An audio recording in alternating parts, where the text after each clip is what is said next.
আজকের ঘটনাটা রীতিশ আমাকে লিখে পাঠিয়েছে। রীতিশের বন্ধুর সাথে ঘটনাটি ঘটেছে। রীতিশ ঠিক যেভাবে লিখে পাঠিয়েছে তোমাদের ঠিক সেভাবেই পড়ে শোনাচ্ছি। রাত প্রায় 2:30। শীতের কুয়াশায় ঢাকা পড়েছে পুরো স্টেশনটা। প্ল্যাটফর্মের কোনায় একটা ডিমে বাতি মিটমিট করে জ্বলছে। হাতে কাঁপতে থাকা টিকিটটা শক্ত করে ধরেছিল অর্ণব। শেষ ট্রেন ধরতে সে এলো, কারণ শহরের থেকে তার ছোট শহরে বাড়ি ফেরার আর কোনো উপায় ছিল না। স্টেশনটা অদ্ভুতভাবে ফাঁকা, একটা কাকও নেই। মাঝে মাঝে বাতাসে ভেসে আসা ভেজা মাটির গন্ধ, আর দূর থেকে একটা অচেনা শিসের শব্দ। অনুপ ভাবল হয়তো বাতাসেই এই শব্দ হচ্ছে। হঠাৎ দূর থেকে একটা আলো দেখা দিল। ট্রেন! অনুপ হাঁপ ছেড়ে বাঁচল, কিন্তু ট্রেনটা যখন কাছে এলো তার বুকটা ধক করে উঠল।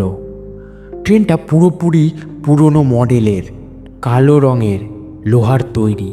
জানালাগুলো ভাঙাচোরা, আর সব কামরার দরজা খোলা। কোনো যাত্রী নেই, শুধু ইঞ্জিনের একটা ঘন ঘন হুইসেল বাজছে। অনুপ একটু দ্বিধা করল, তবু সাহস করে একটা ফাঁকা কামরায় উঠে পড়ল। ট্রেনটা শব্দ করে ছেড়ে দিল স্টেশন থেকে। ভেতরটা ঠান্ডা, যেন কোনো প্রাণের চিহ্ন নেই। জানালার বাইরে শুধু অন্ধকার আর কুয়াশা। অর্ণব একটু বেঞ্চিতে বসলো। ট্রেনের ঝাঁকুনিতে তার একটু ঘুম পেয়ে এলো। হঠাৎ একটা ঠান্ডা বাতাসের ঝাপটা এসে তাকে জাগিয়ে দিল।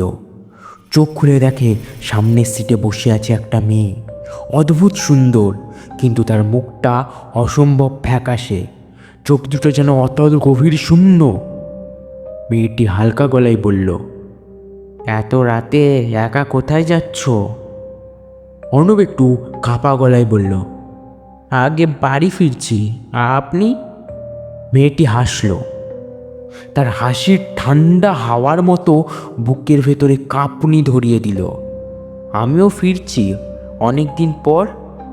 কথা বলতে বলতে ট্রেন একটা টানেলে ঢুকলো। অন্ধকার যেন আরও গাঢ় হলো। হঠাৎ অর্ণব দেখল মেয়েটার পা নেই, সে হাওয়ায় ভাসছে। ভয় চিৎকার করতে গিয়েও গলা দিয়ে কোনো শব্দ বেরোলো না। মেয়েটি ধীরে ধীরে উঠে এলো তার দিকে। চোখের সামনে মেয়েটার শরীর বিকৃত হয়ে যেতে থাকলো। চুল এলোমেলো, গলা কাটা, আর শরীর থেকে পানি পড়ছে, যেন ডুবে মারা গেছে।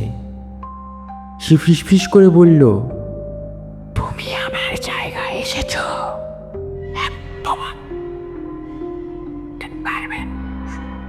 ট্রেন হঠাৎ প্রচণ্ড ঝাঁকুনি দিয়ে থেমে গেল। অর্ণব ছিটকে পড়ল মেঝেতে। মেয়েটা সামনে হাত বাড়িয়ে এগিয়ে আসছে। মরণ ভয়ে সে উঠে ছুটল। কামরার পর কামরা সে এগিয়ে চলল, কিন্তু প্রতিটা কামরায় দেখা গেল মৃত মানুষের সারি বসে আছে। ফাঁকা চোয়াল, খালি চোখ, ছেঁড়া জামা কাপড় পরে তারা মাথা ঘুরিয়ে অর্ণবের দিকে তাকাচ্ছে। কেউ ফিস করে হাসছে, কেউ হাত বাড়িয়ে ডাকছে। অর্ণব প্রাণপণে ছুটতে লাগলো। একসময় একটা দরজা দিয়ে বাইরে ঝাঁপ দিল। তারপর কিছুই মনে নেই। চোখ খুলে দেখে সে স্টেশনের প্ল্যাটফর্মে শুয়ে। সকাল হয়ে গেছে। পেছনে ভিড়, কেউ জল ছেটাচ্ছে, কেউ ডাকছে। স্টেশন মাস্টার এসে বলল, তুমি কোথা থেকে এলে? এখানে তো সারা রাত কোনো ট্রেন আসেনি।